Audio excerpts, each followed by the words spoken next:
Hi everyone, welcome to today's vlog where we'll be diving into a major controversy in the world of sports, the case of South African runner Caster Semenya and the controversial practices of sex testing in athletics.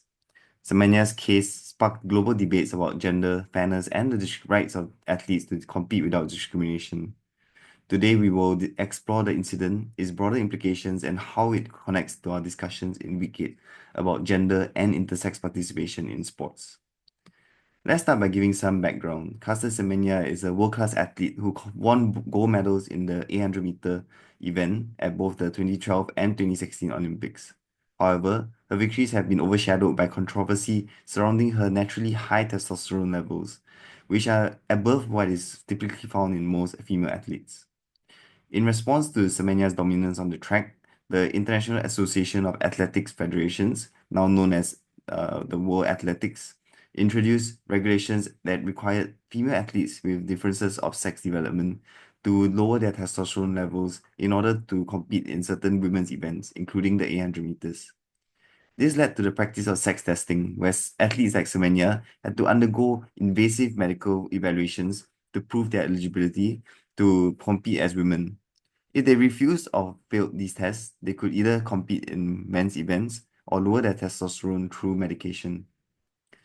So, why is this controversial? Well, there are several reasons.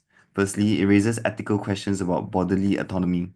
Athletes like Semenya are being told that they must change their bodies in order to compete, essentially forcing them to alter their natural biology to fit into a binary definition of gender, which many argue is outdated. This brings up deeper issues of fairness. Is it fair to ask someone to take medical interventions to meet an arbitrary standard set by sporting bodies? Second, there's the issue of discrimination.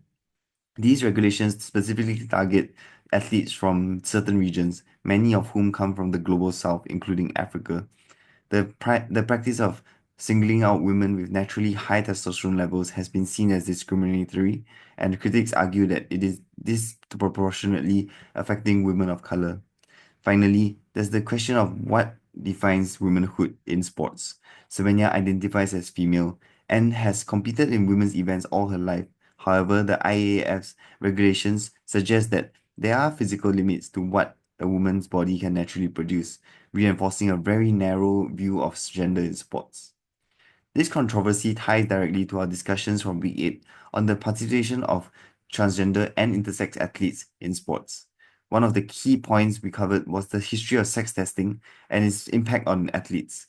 Semenya's case exemplifies the moral and ethical dilemmas we discussed, where the bodies are policed and categorized in ways that seem to perpetuate exclusion rather than inclusion.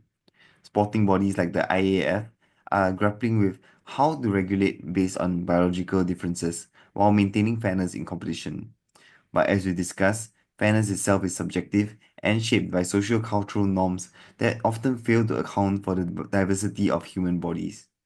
Additionally, this case challenges the notion that testosterone is the sole determinant of athletic ability. As we learn in our readings, athletic performance is multifaceted, involving factors such as training, mental strength, and strategy. Yet in Semenya's case, a single biological marker became the focal point for determining her eligibility. I chose this issue because it highlights the ongoing struggle to define fairness and equality in sport. Semenya's case is unique not only because of her physical prowess, but also because it challenges the very foundation of what it means to compete as a woman. Her story forces us to confront uncomfortable questions like who gets to decide what is normal in sports? Should athletes be penalized for their biological traits? And how can we ensure that sporting bodies are not perpetuating discrimination under the guise of fairness? This case stands out to me because it reveals the inherent contradictions in how sports regulate bodies. To wrap up, Caster Semenya's story is not just about one athlete, but about the future of inclusivity in sport. As we look forward, it's important to ask ourselves whether sporting bodies are truly fostering fair competition or if they are creating barriers that exclude those who don't conform to rigid standards. Semenya's fight for her right to compete is ongoing, and her case will continue to influence how we think about gender, fairness, and inclusion in sports. Thank you.